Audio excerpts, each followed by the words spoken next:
And we're in and started our first official day here in Grounded. Now, when one wakes up in Grounded, one thing they have to do is get their food and water for the day. Luckily, we had a little leftover food from our first day, but now we gotta get water. And where do you get water? Well, eventually you'll be able to craft it, or not craft it, but craft a way to get it. But for now, you have to look up and find some water on some grass. Normally it's pretty plentiful, but I guess not today. Alright, so what do we do when that happens? Well, we find a dewdrop, like here, and we smack it to make it fall. I don't like doing that because it tends to get away. With that, water and food has been established. So, welcome back to Grounded Club Only playthrough. So, as I tried to explain last time and kind of failed, we are doing club only. We're only using bludgeoning type weapons, and that's bludgeon, not, how do I put it? It's not, smash. That's right, that's how the game describes it. Smash versus bludgeon. Bam! Bludgeon is essentially neutral damage, where smashing is, smashing damage. Kind of self-explanatory, right? Alright, we got some food / healing, so we will go and cook this up real quickly. Dang it. This is the only part I don't like about this starter base. It's safe, it's secure, but it's very annoying to navigate. So we'll cook up some weevil roast because, like I said, it's good for healing, and we will finish the quote-unquote tutorial for the beginning of the game. Alright, only cook 3 at a time. So we will now begin our missions. As you can see at the top left, or I guess my picture's in the way, we have missions. Investigate the mysterious machine. Which is basically how we, progress with the story. After we get all that set up and the game says, okay, now go play the game, we will work on our first real objective, which is upgrading our bludgeon weapon. That's right, we just started and we can get an upgrade? Yes, thankfully. Now, it might be an upgrade, it might not, because this does in fact do bludgeon damage, but it also does bleed damage. Which, in case you don't know, is basically damage over time, though take a hit and keep bleeding. So, might be better to keep it, we'll see, only after we get our second weapon for comparison. So with that being said, let's get to it. I've been doing a little research offhand because when it comes to these challenge playthroughs, well, let's just say you have to go about it a different way. Is there anything I can analyze? And by that, I mean you basically have how to already play and beat in the game, and then after that requirement, you have to have enough knowledge of the game to do the challenge. There's the gas mask, which we can't make. For instance, the gas mask. As I tried to explain last time, one of the key bugs we have to defeat early on is the stink bug, which is easy if you have his weakness, which is arrows. But this is club only. We don't get arrows. So what we're gonna have to do is find a way around that. Couple different methods. Method 1, story going on.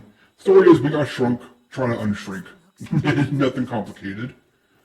Alright, we got, as I was saying, what was I saying? The stink bug, that's right. The stink bug, you used to be able to make a gas mask beforehand, which is nice because then you become immune to the gas attack, which is pretty much all it does. That's right, all it does is produce foul, foul gas. Makes sense, it's a stink bug. What else do you expect it to do, right? But again, that's why it's like, okay, well then use arrows. Kinda can't use arrows because I am bludgeon. So we have a couple different ways we can go about it that I've theorized.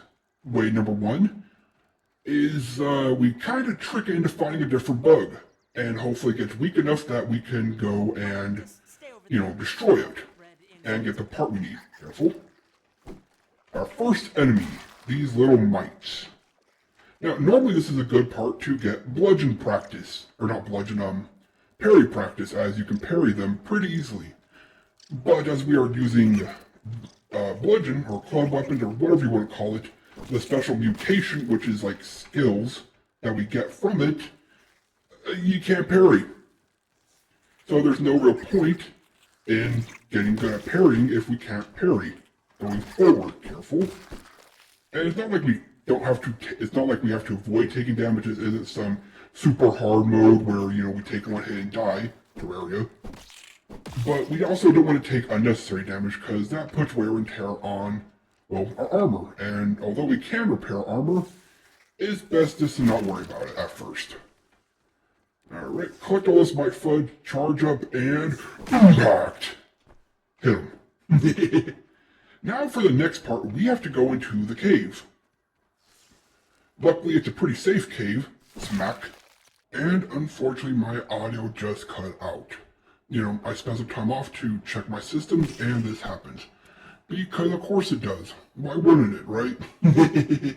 So I'm going to try my best to commentate over my own video, so that way you can still get the gist of what happened.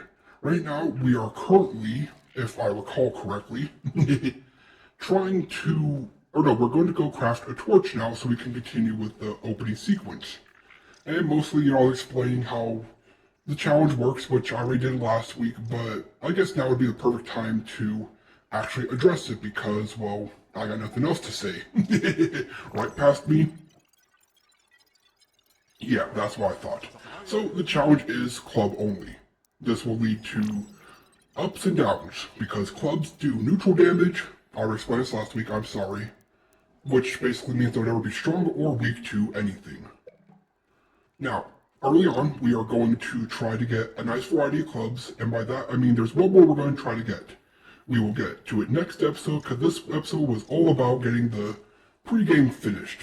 Doing all the necessities such as, collecting crafting materials, setting up a base, and getting the story started. Right now, we are collecting materials to get a torch that will help us complete the first part of the objective, you could say. And of course, we're going to need sap and plenty of materials to do that. I apologize. I spent a week, actually 2 weeks, restoring all my settings, and this happens. Because of course it does.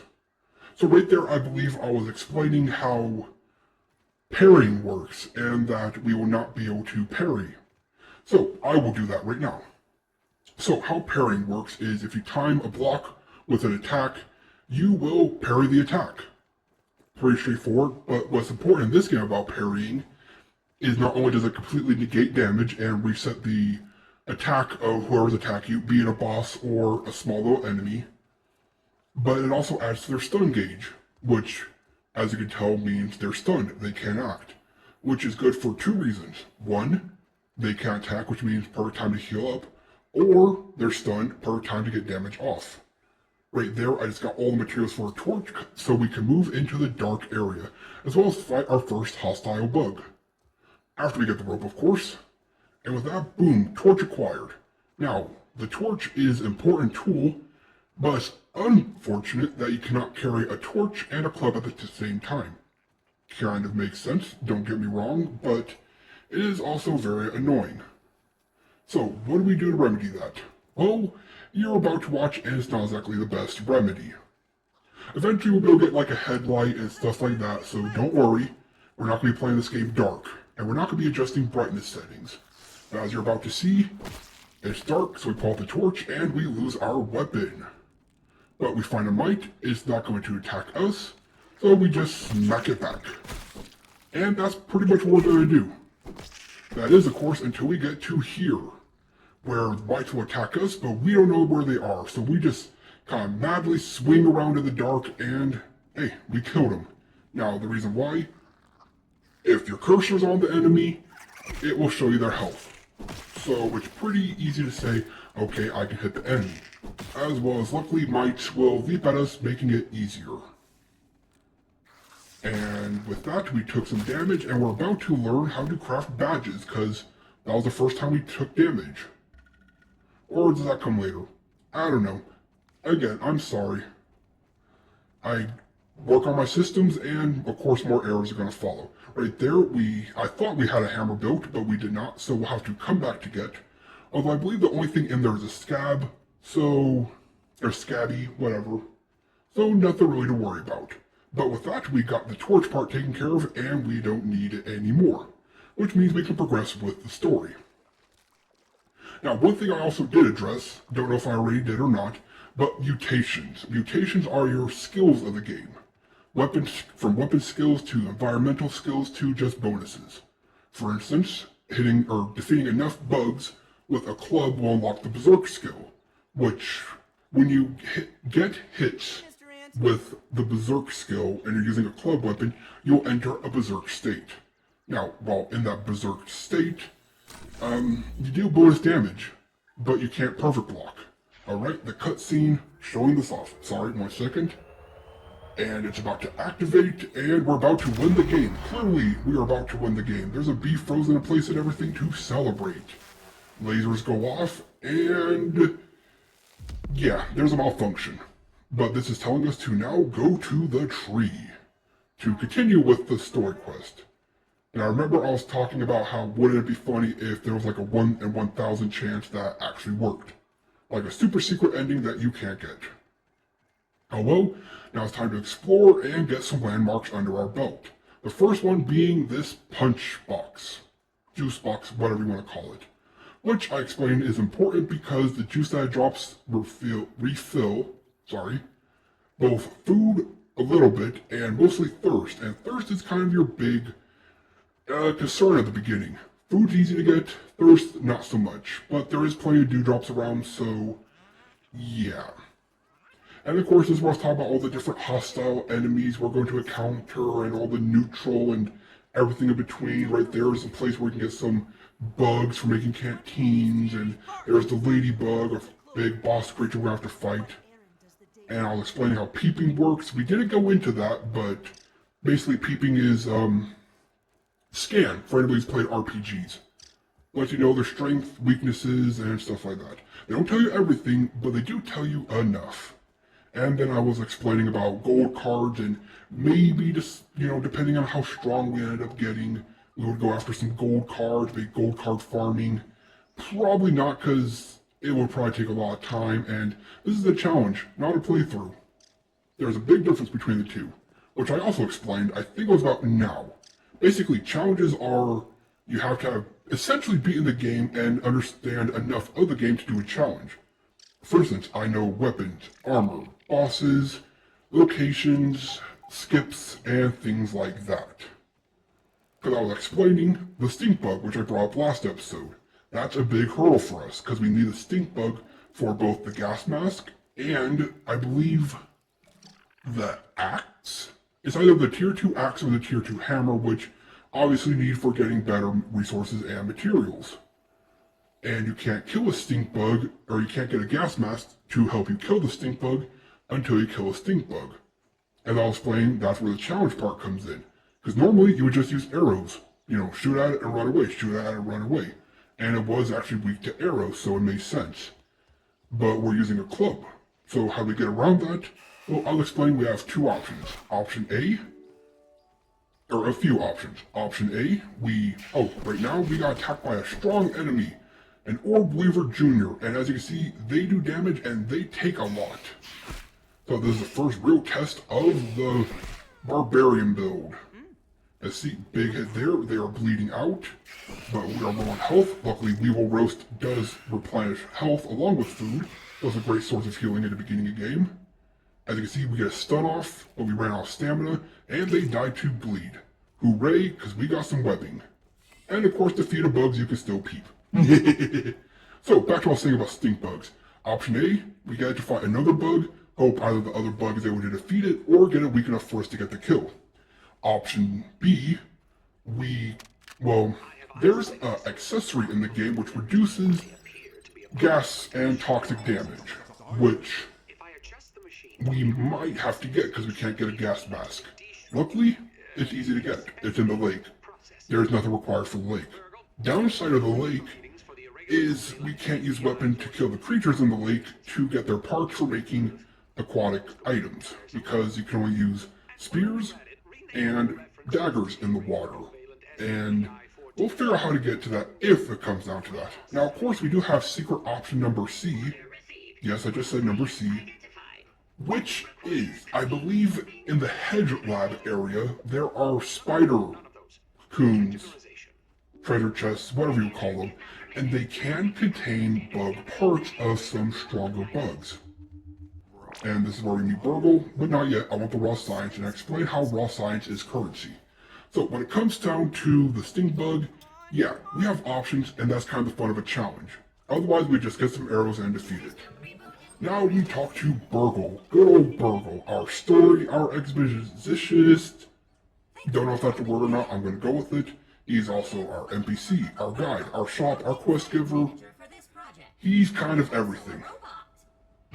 And right now I'm just kind of talking over him, saying, yes, this is Burgle, he's the one, everything I just said, but then I also explain what he's going to explain in a minute. Which is, basic story stuff. How did I get here? Why am I here? All that good stuff. And he's not really any help because his memory's fried. Yes, as a machine, I completely can relate to and understand that. But, so what do? Well, Burgle has a perfect idea of finding his memory chips scattered around the other labs. Don't ask me how that works, because I really don't know. Although, if I could make memory chips to augment myself, I would. But then what would be the point of scattering them? So, I don't know. The game doesn't care. It just says, hey, here's a reason to go to other labs. And then they explain, yes, other labs, blah blah blah. You're more than welcome to pause if you want to read any of this. Kind of skipping through because this is a challenge run, not a playthrough for the story. Although you still have to complete the story, whatever. So now he's explaining how you're now linked to the terminals, which is important because now you can actually access the labs. That's right, you couldn't just run off to the final lab if you wanted to. You actually have to get permission to, and that's what this part is. If it works, there we go. So with this, we now have access to every lab in the game. And you do have to complete the labs because you need their super mega chips to progress the story. Kind of nice way, kind of prevents soft locking in a way, there's no, oh, we can just go to the last lab, get the last chip, and we're good. I'm pretty sure you actually need every single one. Doesn't really matter the order, but you do need every one.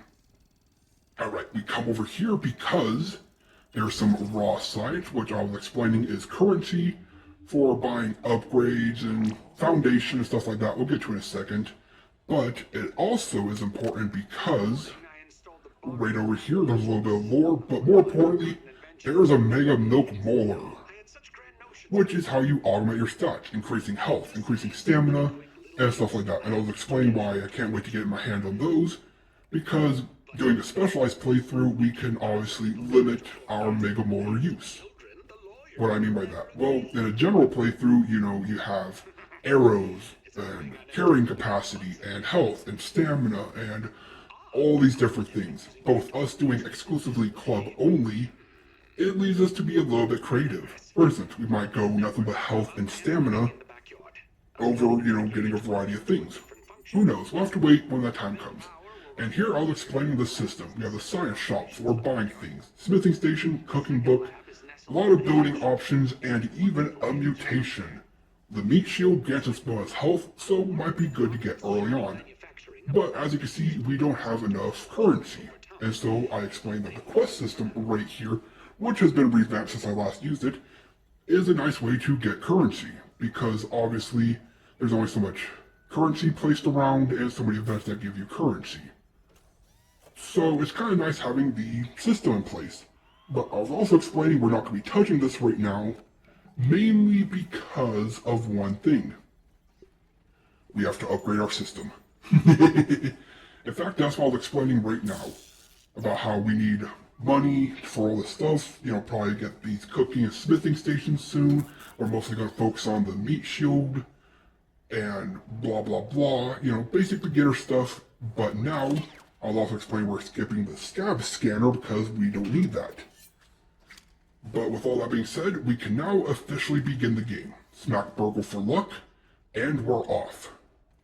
So what is our first real objective? Well, I was explaining, it's time for ant annihilation, which is both a mutation and, more importantly, just what we're doing. We're killing a bunch of red ants. Why? Because their armor, which we need for a reason, and most importantly, we get to upgrade our club. That's, well, quote-unquote upgrade. See, this club has the ability to bleed, the other one, we don't know. And the only way we'll know is when we can craft it. So, that's what we'll be doing next episode. I, again, am sorry about the audio. Unfortunately, go on over into the spiral video. I apologize for that. But yeah, sorry. I will try my best to make sure this never happens again.